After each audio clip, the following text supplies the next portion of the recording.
आरंभ की। ऐसा सोचा था कि 23 तारीख तक हम लगातार भगत सिंह, उनके साथियों की सोच, भगत सिंह की समाज को लेकर के जो अवधारणा और आज़ादी के भारत, आज़ाद भारत में किसानों मजदूरों की स्थिति को लेकर के उनकी जो संवेदनशीलता थी, उसको आज इतने वर्षों बाद पुनः जागृत करने की आवश्यकता समीचीन लगती है।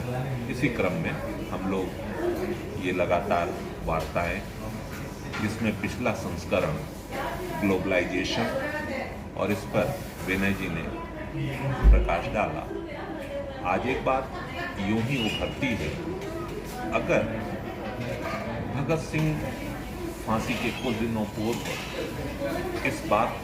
इस निष्कर्ष पर पहुंच गए थे कि आज़ादी आने के बाद भी बहुत फर्क नहीं आएगा, गोरे अंग्रेजों की जगह काले अंग्रेज आ जाएंगे, तो निश्चित रूप से आज के समाज की विद्रुपताएं हमें लगातार उनके इस कथन की ओर आकृष्ट करती है। अब समाधान क्या हो सकता है? कैसे इन काले अंग्रेजों को हम अपना बना पाएं? तो हमें मानक देने होंगे, स्वस्थ मानक समाज को देने होंगे।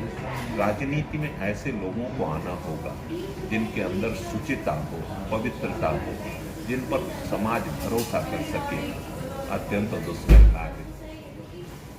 किसी ने कहा है कि हमें राजनीति में वे ही नेता मिलते हैं जैसा हमारा समाज होता है। तो फिर बात घूम फिर करके समाज पर, जब हम समाज की बात करते हैं तो जैसा हमारा यूनिट, पारिवारिक यूनिट होगी, परिवार होंगे, वैसे ही समाज निकलेगा। परिवार से फिर हम व्यक्ति पर, और व्यक्ति पे ज्यों ही हम पहुंचेंगे तो मानव की चेतना। इसका मतलब अगर हम एक अच्छे समाज की, अगर हम इस राष्ट्र के बहुआयामी विकास की बात करते हैं तो हमें व्यक्ति केंद्रित होना पड़ेगा।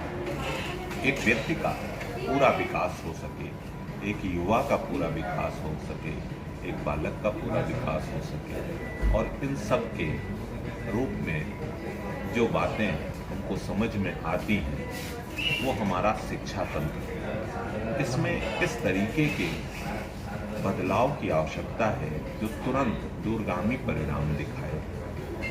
अगला विमर्श हमारा भारत की शिक्षा के तमाम आयामों और होने वाले बदलावों को लेकर के कुछ शिक्षाविदों की राय पर आधारित होगा।